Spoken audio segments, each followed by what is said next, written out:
Tidak lama lagi KPU akan mengumumkan parpol-parpol mana saja yang lolos verifikasi faktual. Sejumlah partai baru kemudian muncul ke permukaan dalam bursa pemilu di tahun 2024 mendatang. Lantas sejauh apa kemudian potensi partai-partai baru tersebut untuk bermain di kancah politik tanah air?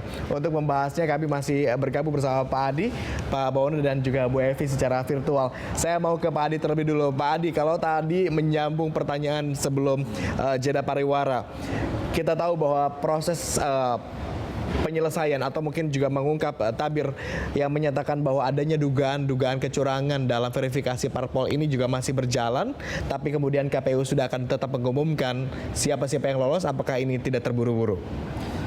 Yang jelas sudah ada mekanismenya. Pertama tahap pendaftaran, kemudian ada verifikasi, administrasi dan faktual. Itu on schedule, Mas. Termasuk soal penetapan dan pengumuman hari ini itu juga on schedule. Kalau ternyata sudah ditetapkan parpol mana saja yang lulus, lalu ternyata terbukti ada kecurangan, gimana? Nah kan nanti ada mekanismenya. Partai politik yang merasa dirugikan atau ada temuan-temuan dan indikasi kecurangan bisa melaporkan ke DKPP dan Bawaslu. Di situ nanti akan diputuskan apakah tuduhan-tuduhan itu yang disertai dengan bukti-bukti pendukung bisa dipertanggungjawabkan atau tidak. Ada mekanisme itu yang kemudian bisa ditempuh. Tapi KPU tidak bisa menunda keputusan apapun yang sudah ditetapkan. Karena soal tanggal 14 Desember 2022 adalah hari di mana pengumuman partai politik peserta pemilu, kemudian penetapan dan lalu diadakan pengundian. Itu fix dan firm, tidak boleh diintervensi oleh apapun. Bahkan ketika ada kiamat adanya dugaan itu tidak boleh. Kalaupun toh ada, ini kan yang menuduh ada kecurangan, terutama partai-partai yang tidak lolos. Setelah itu partai-partai yang nggak lolos ini silahkan mereka mengadukan ini ke Bawaslu dan DKPP. Apakah betul ada pelanggaran dan pelanggaran kode etik yang kemudian bisa membuat teman-teman komisioner KPU misalnya dinyatakan bersalah ataupun tidak. Kita semua geram sebenarnya bahwa kalau betul ini ada tuduhan-tuduhan tentang kecurangan, tentu ini bagian dari pembangkangan terhadap demokrasi. Tapi sekali lagi, soal pengadilan apakah KPU ini bersalah atau tidak kan tidak bisa didasarkan pada asumsi-asumsi. Harus ada bukti autentik dan itu yang sebenarnya kita tunggu dari teman-teman yang selama ini mengatasnamakan diri sebagai kelompok pro demokrasi, sebagai aliansi masyarakat sipil untuk membuktikan itu. Karena sejak lama bukan hanya kali ini saja tentang tuduhan-tuduhan adanya KPU yang dianggap tidak profesional, tidak netral, dia partisan untuk kepentingan politik tertentu. Tapi itu lagi sangat sulit untuk dibuktikan soal kesalahan itu. Justru kalau tidak ditetapkan hari ini, tidak ada pengundian nomor urut, ya KPU yang salah. Karena sudah ditetapkan keputusan ini oleh pemerintah dan DPR. Jadi jadwal begitu. Kalau ternyata sangat sulit dibuktikan, apa yang disarankan untuk kemudian bisa setidaknya mengakselerasi pembuktian ini? Saya mau ke Pak Bawono. KPU kan sudah mengeluarkan PKPU tahapan dan jadwal ya, bahwa 14 Desember tahun 2022 hari ini itu adalah masuk ke tahapan penetapan partai politik peserta pemilu dan pengundian nomor urut. Tetapi Anda sependapat dengan Pak Adi ya bahwa ini tidak perlu dimundurkan dulu. Itu tidak bisa karena mundur satu tahapan saja akan berdampak pada tahapan-tahapan lain. Nah, kita pernah punya contoh kasus di 2018. Ketika itu saya ingat Partai Bulan Bintang itu ditetapkan di verifikasi faktual itu tidak lolos.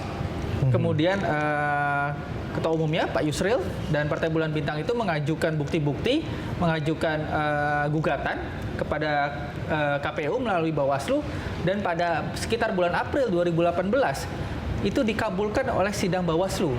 Nah, ketika itu tahapan sudah berjalan.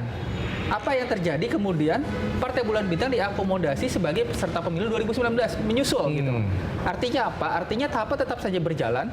Kalau nanti ada gugatan dari partai politik yang tidak lolos verifikasi faktual, akan ada gugatan-gugatan ke Bawaslu. Andai sidang Bawaslu mengabulkan menolak eksepsi dari KPU, itu akan disusulkan sebagai peserta pemilu dan mengambil nomor urut belakangan nanti. Begitu mekanismenya. Ada beberapa partai baru yang kemudian kita tahu muncul ke permukaan dalam bursa pemilu di tahun 2024 ini. 4 parpol yang kami catatkan begitu ya. Saya ke Pak Adi. Pak Adi, strategi apa yang perlu dilakukan oleh partai politik baru ini begitu untuk bisa eksis bertahan di kancah pemilu 2024 mendatang? Ya kalau dilihat secara umum memang ada 3 strategi ya. Pertama adalah strategi perang udara melalui begitu banyak mereka kampanye-kampanye melalui medsos, media sosial, kemudian melalui baliho, billboard dan seterusnya. Tapi mereka juga melakukan apa yang disebut dengan kampanye darat. Mereka itu door-to-door campaign, meyakinkan kepada publik sebagai partai yang sangat layak untuk dipilih. Yang ketiga, biasanya rata-rata mereka main branding politik. Misalnya mengasosiasikan dirinya sebagai partai yang dekat dengan kelompok Islam misalnya. Dia mengasosiasikan diri sebagai partai politik yang dekat dengan petani ataupun wong cilik dan seterusnya dan seterusnya. Ini adalah 3 senyawa politik yang selalu dikapitalisasi oleh partai politik untuk mendulang suara, terutama di tengah partai ID kita yang cukup rendah, Mas.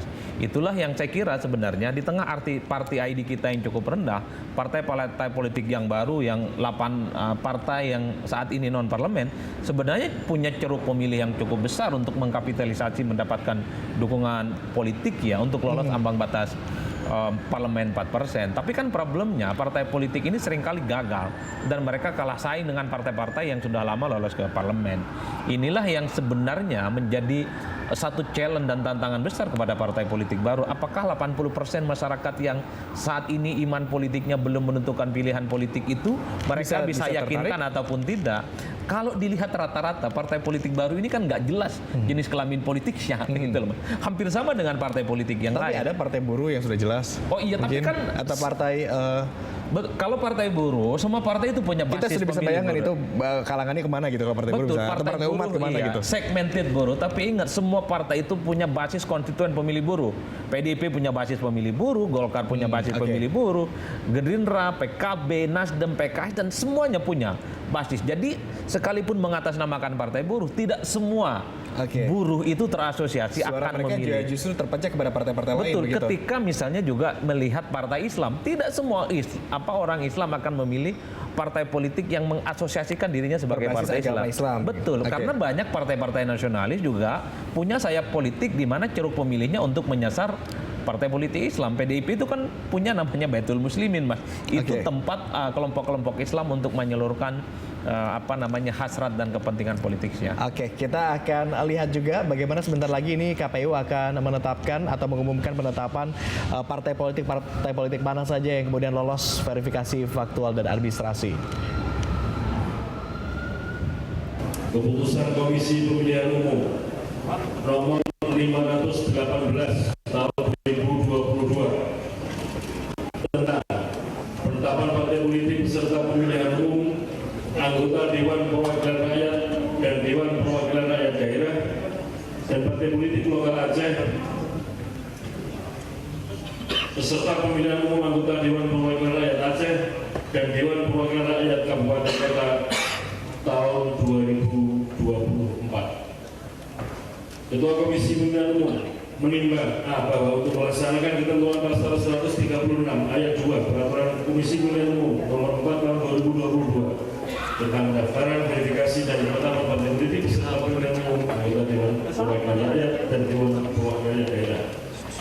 Bahwa berdasarkan ketentuan pasal 145 ayat 1 Peraturan KPU nomor 4 tahun 2022 tentang pendaftaran, verifikasi dan penetapan partai politik beserta pemilihan umum anggota Dewan Perwakilan Rakyat dan Dewan Perwakilan Daerah. Penetapan partai politik lokal Aceh sebagai peserta pemilu dilakukan oleh Komisi Pemilihan Umum. C. Bahwa berdasarkan berita acara Komisi Pemilihan Umum nomor 309/01.1/BA/05/2022 tentang penetapan partai politik peserta pemilihan umum tanggal 14 Desember 2022. Komisi Pemilihan Umum telah menetapkan partai politik yang memenuhi syarat sebagai peserta pemilihan umum anggota Dewan Perwakilan Rakyat dan Dewan Perwakilan Rakyat Daerah dan partai politik lokal Aceh yang memenuhi syarat sebagai peserta pemilihan umum anggota Dewan Perwakilan Rakyat Aceh dan Dewan Perwakilan Rakyat Kabupaten Kota tahun 2024. D. Bahwa berdasarkan pertimbangan sebagaimana dimaksud dalam huruf A, B, dan C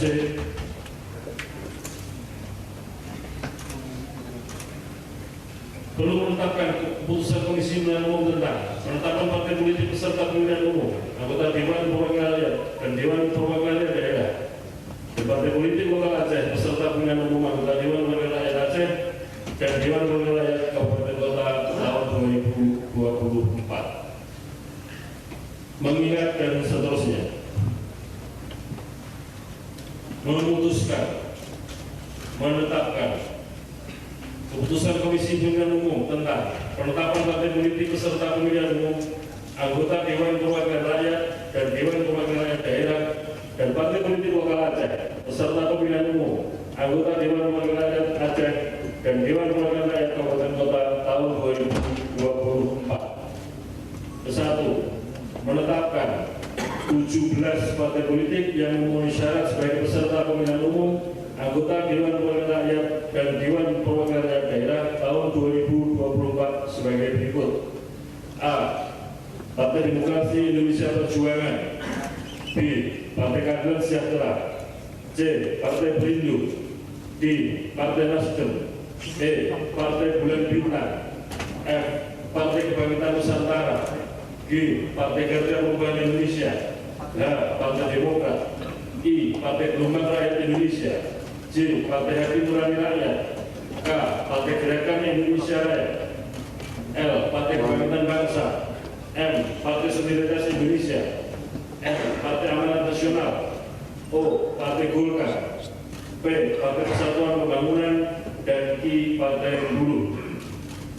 Kedua, menetapkan 6 partai politik lokal Aceh yang memenuhi syarat sebagai peserta pemilihan umum, anggota Dewan Perwakilan Rakyat Aceh dan Dewan Perwakilan Rakyat Kabupaten Kota tahun 2024 sebagai berikut. A. Partai Aceh. B. Partai Adil Sejahtera Aceh dalam kurung PAS Aceh. C. Partai Generasi Aceh Bersambung Taat dan Takwa. D. Partai Darul Aceh. E. Partai Nangro Aceh. Dan F. Partai Sira Soliditas Independen Rakyat Indonesia. Ketiga, keputusan ini mulai berlaku pada tanggal ditetapkan di Jakarta pada tanggal 14 Desember 2022. Ketua Komisi Pemilihan Umum Hasyim Asyari, saya tanda tangan sekarang.